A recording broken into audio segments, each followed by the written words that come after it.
your home. You've been watching your electricity bill climb every year. 180, 220, 260 a month? You've thought about solar, but a full rooftop system is $20,000 or more.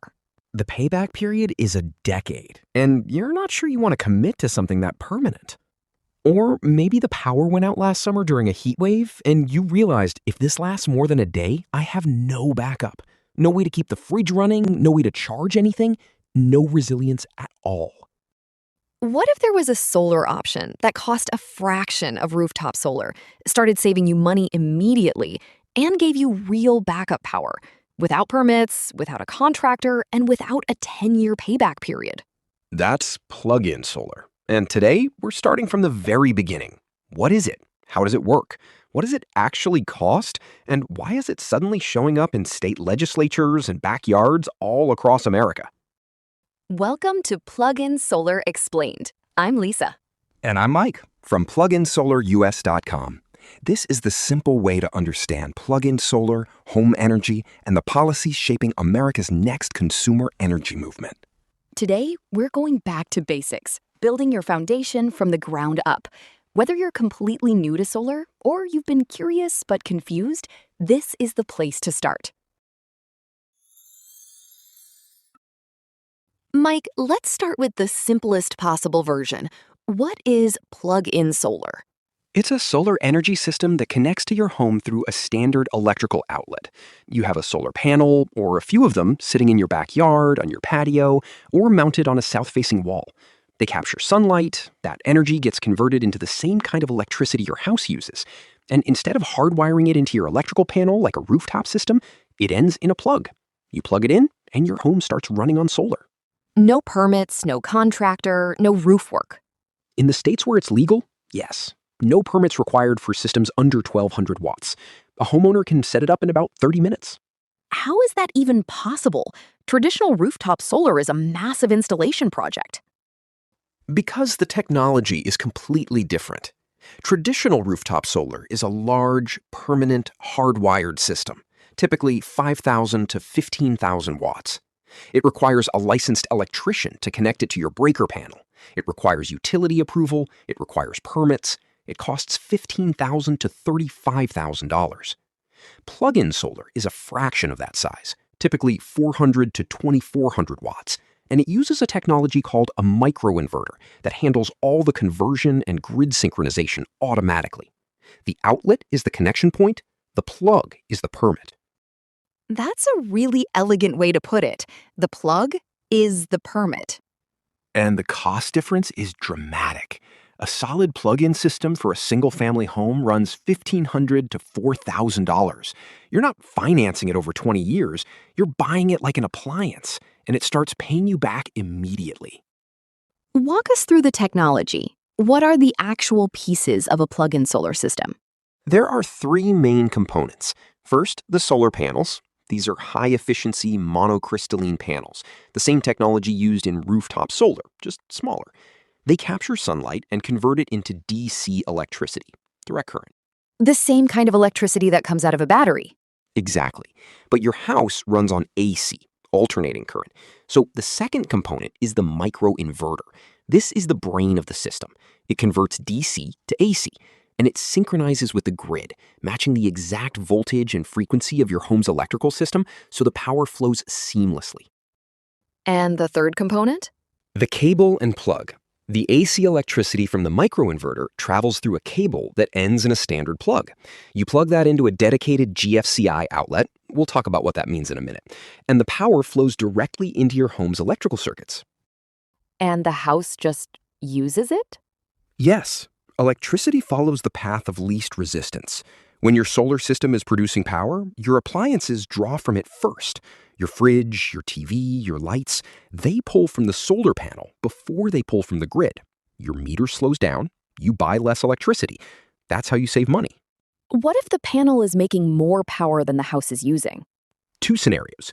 If you have a battery, the extra power charges the battery for later. If you don't have a battery, the excess flows back to the grid. Whether you get credit for that depends on your utility's net metering policy, which varies a lot by state. Let's talk about the battery, because I think this is where plug-in solar gets really interesting. It's a game changer. Without a battery, your system only saves you money when the sun is shining and your home using electricity. If you're at work during the day, a lot of that solar power just flows out to the grid, and depending on your utility, you might not get much credit for it. So you're generating free power and giving it away. Essentially. But with a battery, you capture all of it. The battery stores the excess daytime power, and then at night, your house runs off stored solar energy instead of buying expensive grid electricity. And this is where time of use rates come in. Exactly. In states like California, electricity can cost 52 cents per kilowatt hour during peak hours, typically 4 p.m. to 9 p.m. But off-peak, it might be 28 cents. If you have a battery, you charge it during the cheap hours, or from solar, and discharge it during the expensive hours. You're essentially buying low and using high. That dramatically accelerates how fast the system pays for itself. What size battery are we talking about? Entry level is 1 to 2 kilowatt hours. That's enough to power essential devices through the evening. A standard system has 2 to 3 kilowatt hours. That covers moderate evening use, running your fridge and lights overnight. And extended systems go 3 to 5 kilowatt hours or more, which gives you significant backup power and real energy independence. Let's talk about system sizing, because I think people get confused by all the numbers. It's simpler than it looks. Think about it in 3 tiers. The starter tier is 400 to 1200 watts of panels with a 1 to 2 kilowatt hour battery. This is for someone who wants to dip their toes in, offset their fridge, their standby power, their phone chargers. Modest savings, low cost, easy to start. What does that actually cost? A good starter system runs about $300 to $1,500, depending on the brand and battery size. And the middle tier? Mid-range is 800 to 1600 watts with a 2 to 3 kilowatt hour battery. This is the sweet spot for most apartments and small homes. It can meaningfully offset your daily electricity use, especially if you're on a time of use plan. Cost is roughly $1,500 to $3,000. And the top tier? High output is 1600 to 2400 watts with a 3 to 5 kilowatt hour battery. This is for people who want to make a serious dent in their bill or who want real backup power during outages.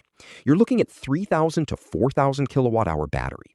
This is for people who want to make a serious dent in their bill or who want real backup power during outages. You're looking at $3,000 to $4,000 or more.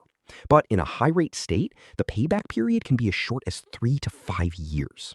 And after it pays for itself, it's just free money. For the remaining 20-plus years of the system's life, yes. Solar panels degrade slowly, about 0.5% per year. So a system you buy today is still producing at about 88% capacity in 25 years. Okay, so this technology sounds great. Why is it only suddenly everywhere? Why wasn't this a thing 5 years ago? 2 reasons: the technology and the law. On the technology side, microinverters have gotten dramatically cheaper and more reliable in the last few years. The systems that exist today are genuinely safe and efficient in a way that earlier versions weren't. And the law? Until 2025, there was no explicit legal framework for plugging a solar system into a wall outlet in the United States. Plug-in solar existed in a gray area. Some utilities said it was illegal. Some electricians refused to touch it. Some homeowners did it anyway and hoped for the best. That's a precarious place to be. It was. And then Utah passed HB 340 in 2025, the first law in the U.S. to explicitly legalize plug-in solar. It said systems under 1,200 watts are exempt from interconnection permits. You don't need utility approval. You just need a certified system and a proper outlet. And that opened the floodgates. It really did. Within about 18 months, 7 more states followed. Maine, Virginia, Colorado, Maryland, Connecticut, New Hampshire, and Vermont. As of mid-2026, 8 states have enacted plug-in solar laws. California's bill, SB 868, passed the Senate 35-1 and is moving through the Assembly. This is a movement. Let's talk about who this is actually for. Let's be specific about the different situations.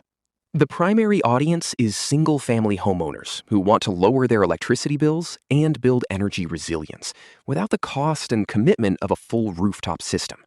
Maybe your roof is shaded by trees, Maybe it needs replacing in a few years. Maybe you just want to start small and expand later. Plug-in solar is the perfect entry point. And the resilience angle is real. This isn't just about saving money on a sunny Tuesday.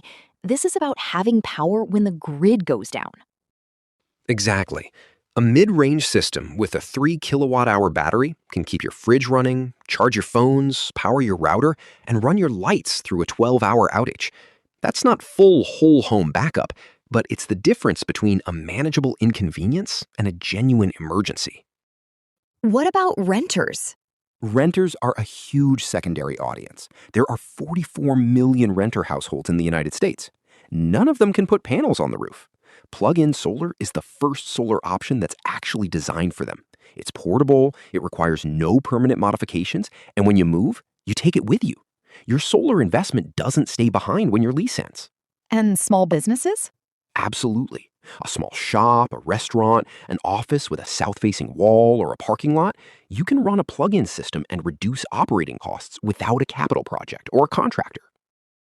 Before we wrap up, I want to make sure we cover the safety basics, because this is something people have real questions about. And rightly so. You are plugging a power generator into your home's electrical system. That deserves respect. The big rule is the dedicated GFCI outlet. Yes, GFCI stands for Ground Fault Circuit Interrupter. It's the outlet with the test and reset buttons. You've seen them in bathrooms and kitchens. They protect against electric shock.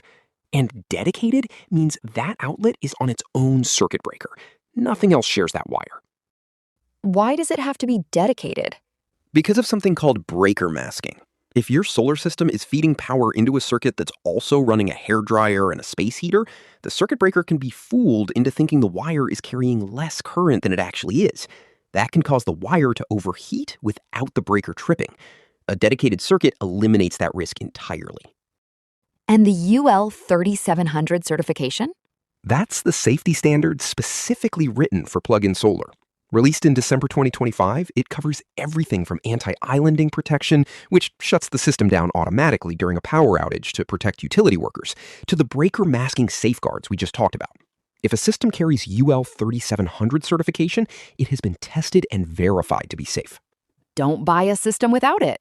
That's the rule. All right, let's bring it home. What are the key takeaways from today?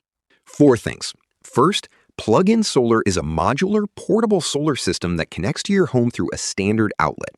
No permits, no roof work, no electrician required in legal states. Second, the technology works through a microinverter that converts solar DC power to AC. Your appliances draw from it automatically. 3 and 4? Third, adding a battery transforms the system into a full energy resilience platform, storing power for peak hours and keeping your home running during outages. And fourth, this is a legal, growing, regulated category. 8 states have passed laws as of mid-2026. The gray area is gone. And who should be paying attention?